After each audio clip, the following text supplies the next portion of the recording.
Assalamualaikum warahmatullahi wabarakatuh. Pada kesempatan kali ini, saya akan mempresentasikan tentang hasil laporan dengan tema pendidikan yang berkualitas. Dengan judul di antara pendidikan gratis, kebijakan yang berubah, dan kurikulum yang tak selaras dengan industri, mampukah Indonesia mempersiapkan sumber daya manusia yang kompetitif? Sebelumnya, perkenalkan nama saya Aisyah Trida Effendi dengan NIM 2802517645 dengan program pendidikan Sistem Informasi.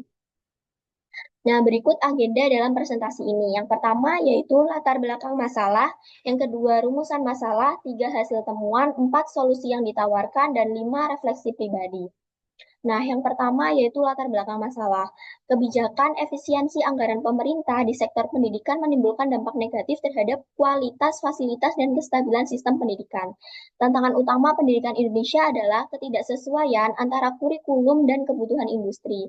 Namun, fakta menunjukkan sekitar 60% lulusan belum siap memasuki dunia kerja menurut World Bank 2020, sehingga banyak yang menganggur atau mencari peluang di luar negeri. Hal ini menggambarkan lemahnya sistem pendidikan dalam membentuk sumber daya manusia yang kompetitif.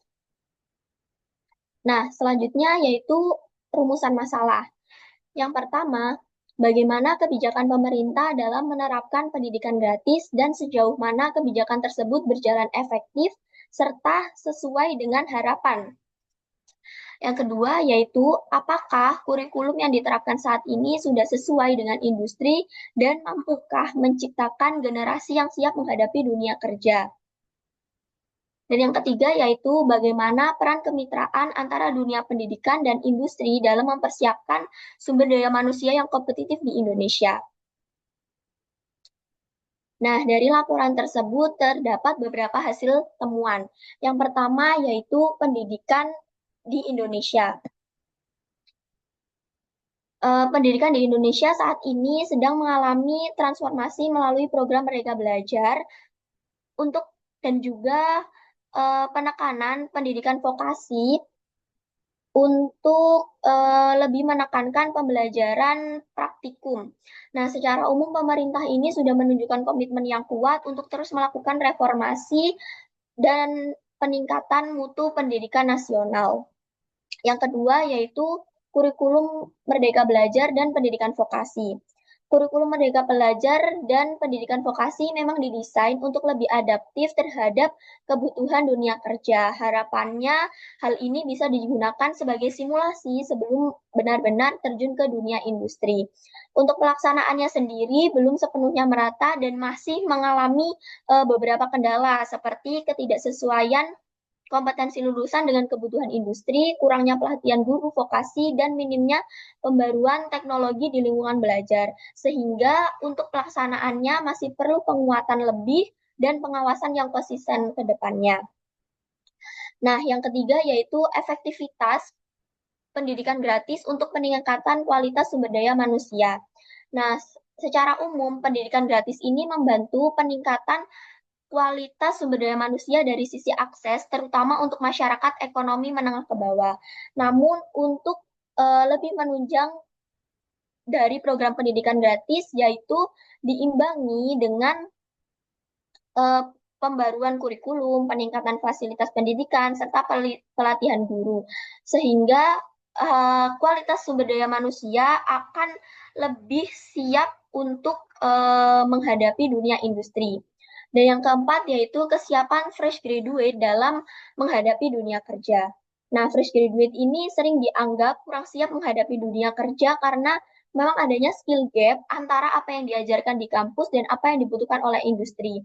Nah, padahal fresh graduate ini dinilai sangat melek akan digitalisasi, namun untuk soft skill dan pengalaman praktisi masih perlu diasah kembali. Nah, dari hasil temuan tersebut, berikut solusi yang ditawarkan. Yang pertama yaitu pemerataan pendidikan dan bantuan pendidikan. Nah, pemerataan yang dimaksud yaitu seperti peningkatan kompetensi guru, peningkatan infrastruktur untuk praktikum di beberapa daerah yang mungkin memang perlu menjadi fokus pemerintah. Yang kedua yaitu dengan anggaran pendidikan gratis diharapkan dana ini juga untuk menunjang sarana pembelajaran seperti penyediaan pembelajaran digitalisasi. Dan yang ketiga, yaitu untuk lebih penunjang kesiapan sumber daya manusia dalam menghadapi dunia kerja, bisa dilakukan program-program pendukung seperti program PKL, program magang, bimbingan karir, serta penguatan pendidikan karakter untuk bekal siswa berada dalam lingkungan yang bermacam-macam sekali generasinya.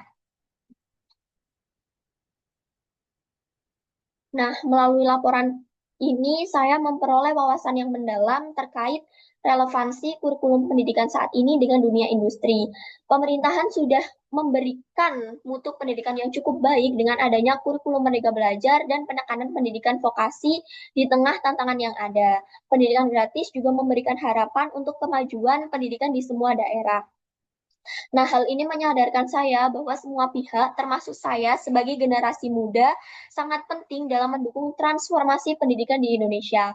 Hal ini juga menunjukkan pentingnya pembelajaran praktisi, penguatan soft skill, dan kolaborasi yang lebih erat antara dunia pendidikan dan industri. Pengalaman ini memberikan saya dorongan untuk lebih proaktif dalam mengembangkan diri dan mendorong lingkungan sekitar agar lebih adaptif terhadap perubahan. Menciptakan sumber daya manusia yang unggul bukan hanya tugas pemerintah atau sekolah, tetapi hal tersebut adalah tanggung jawab bersama kita. Berikut yang dapat saya sampaikan dalam presentasi kali ini. Mohon maaf jika ada salah kata. Sekian, terima kasih. Wassalamualaikum warahmatullahi wabarakatuh.